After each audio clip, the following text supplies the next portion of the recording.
It's just so great. White Walkers. Klapp og synk lyden, da!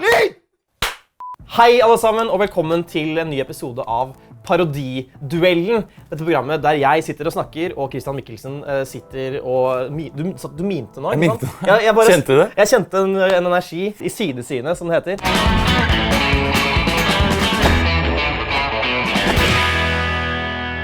Ta vel imot Christian Mikkelsen. Takk. Hvis ikke dere har kjørt en sånn digital zoom før nå, en digital sveip, Ja. så er jeg skuffet. De kan zoome inn i bildet, fordi det er 4K, ikke sant? Ja. Og da har du masse muligheter der. Ja.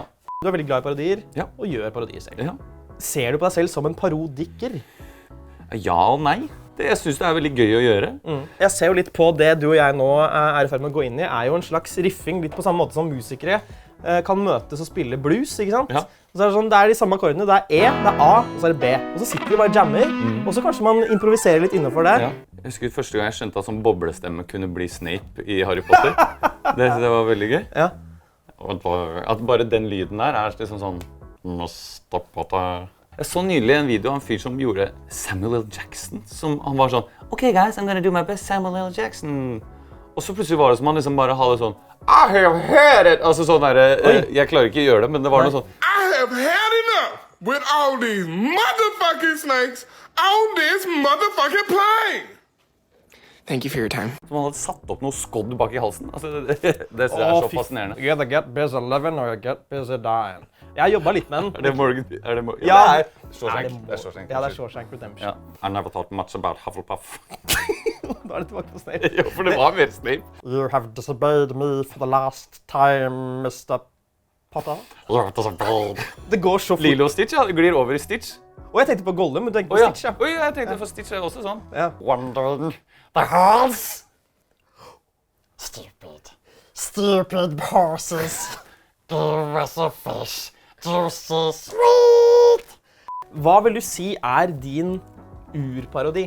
Nei, jeg tror det må være Eivind Hellstrøm. Ja. Ja. Begynte å gjøre når jeg studerte. Ja. Så det var noen som kom med en idé som var, men Eivind Hellstrøm rydder opp i Nygårdsparken. Så da var det liksom om å gjøre å finne hva er det som er Eivind Hellstrøm. Ja. Og da var det først så følte jeg at det var noe sånn, at han har noe sånn nasalt ved seg. Jeg tror ikke det stemmer, men det gjorde likevel at det liksom kom, at det var noe sånn Der, ja. oppi der. Men så fikk jeg faktisk møte han for en måned siden kanskje, og intervjuet han på Nitimen, som jeg var et sånn radioprogram som jeg var vikar for. Ja. Og fikk gjøre Eivind Hellstrøm sammen med Eivind Hellstrøm. Åh. Man begynner med sånn, hvordan var det når du vokste opp, og så da er han inn i liksom oppveksten på østkanten, og så, før du vet ordet av det, så er han inne i en aubergineoppskrift. Ok, kan vi ikke la som at jeg er deg, Jo. og så skal vi egentlig over til en låt, og så kommer det noen aubergineoppskrifter. La meg bare komme inn. Ja, greit. Ok, da skal jeg være deg. Ja, nei, men Eivind Hellstrøm, utrolig gøy at du er gjest her i dag. Veldig hyggelig å være her. Ja, men så kult. Du, nå skal vi over i en låt faktisk. Det er Marit Larsen. Marit er flott jente. Jeg var på Skreifestivalen med henne. Molde. I Molde, ja. Nå skal vi høre Marit Larsen med Stranger. Marit Larsen. Ja. Jeg var hjemme hos Marit Larsen. Ja. 94. Ja, det var en ung. Det sto en steinovn der ute, men de hadde ikke noe gjær. Nei. Jeg hadde tenkt å lage en slags fransk lagkake. Ja. Men det ble til at jeg lagde en saltimbocca. Det er Ja. veldig enkelt. Ja. Det du gjør med en saltimbocca, Ok. du får et stykke svin, så skjærer du det opp, så legger du diverse urter. Ja. Det være seg oregano, timian. Ja, nå får jeg på øret at nå skal vi Oregano, faktisk over i sangen. rosmarin. Ja. Det hender jo at hvis jeg ser noen på TV som enten gjør en veldig bra karakter eller en bra parodi, så blir jeg ofte misunnelig, og så begynner jeg å øve på den selv. Og jeg husker at jeg så deg gjøre en Jon Snow. Ja. Game of Thrones, altså selveste hovedpersonen der. Er det en du fortsatt Ja, jeg tror den sitter i nebbet. Ja, Ja. ok. Jeg ser det begynner i øynene. Begynner å myse litt, ja. The White Walkers. They're closing in. The grit. I made love to her in a cave. Stuck it in her like an arrow, just once. My family's all dead. I've got to go and take the black. I'm so insecure about my body. I won't take off my blacks. Kit Harington's got an alcohol problem. Kit. Veldig mye gøy der. Ja. Nei, faren, har du også Little Finger? Nei, ja, men det er jo... Sansa, Men- I love your mother. Nei, han er jo Sancha. I do believe it is common for the hand of the king to be present at all small councils. Now bring me some red wine. I've had a long day. Ja. Jo, den god. Det jo Tyrion. Det er Tyrion, Ja. Vi har kommet til hjemmeleksa, og der ba jeg deg faktisk om å øve på Boris Johnson. Han snakker jo på en måte veldig sånn pent, Ja. men også ganske stakkato. Ja. Og så kan det plutselig gå veldig fort.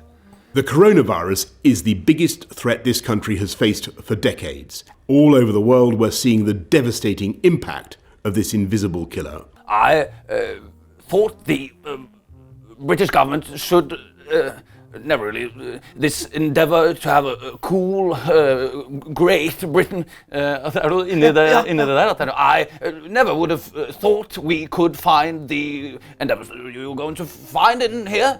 det var ikke... Ja, men skjønner du hva jeg mener? Ja. For det inne på noe. Ja. Yes, Great Britain is in a great crisis right now. Men det føler jeg ikke så langt unna det. Det er bare basert på deg, ja. Jeg har jo gitt Hasse noen oppgaver også. Nei! Sweet overgang. Nei! Nei, jeg husker faktisk ikke alle jeg ga deg. Du ga meg Erlend Elias. Det som er vanskelig med det er at det må ikke høres ut som Sofie Elise. Nei. Det er det som er så jævlig kjapt. Nå satt jeg mitt største bomkjøp, men som du ser så passer jeg i den selv, så da har jeg den som dayband. Å herregud, kom dere til meg? Jeg har ikke rydda engang. Det er sykt. Ok, sett deg bort i hundestolen. Jeg kjøpte det på Finn en gang. Det var sånn dårlig kjøp, men uansett. Bare sett dere igjen. Føler du at det er for mye Sofie Elise? Nei, jeg synes ikke det. Jeg synes det var veldig fint. Jeg tenker at hvis du bare hadde gjort akkurat det samme, bare litt saktere, og ikke så glad, så har du Sofie Elise. Vil du ha noe nok og... Jeg er blitt sponset av nok, skjønner du. Å herregud, det er Sofie Elise. Ja, vi har begge fra samme landsdel. Du snakker så utrolig høyt. Ja, men jeg kan ikke noe for det. Jeg skal være med i Farmen snart, skjønner du. Ja, en gang i Tsjetsjenia, så hadde vi tatt over et kjøpesenter. Hva skjedde da? Vi krevde løsepenger fra regjeringen i Grosjny. Og hvordan gikk det da? Det gikk ikke helt etter planen, kan du si. Det gikk ikke så bra, alle de andre bare døde, liksom. Ja. Herregud, altså, jeg satt der i en jordhule jeg hadde gravd selv.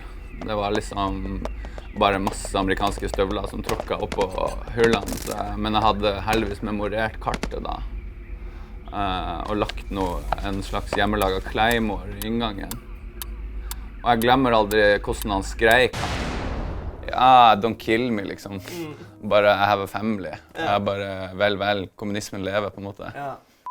Vi er jo sånne vesener som har levd i flere 100 000 år. Det kalles for Highlanders. Det er derfor jeg må bytte ut deler en gang iblant, for de blir slitt.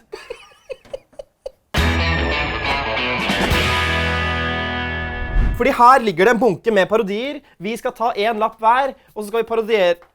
Det er så respektløst. Ja. Har du lyst til å begynne? Jeg har gjort veldig lite. Ok. It's just so great. I'm just down in the bunker in the White House. Okay. Du skjønner med en gang jeg gjør det fjeset, så skjønner du. Ja, vi har mer. It's the best.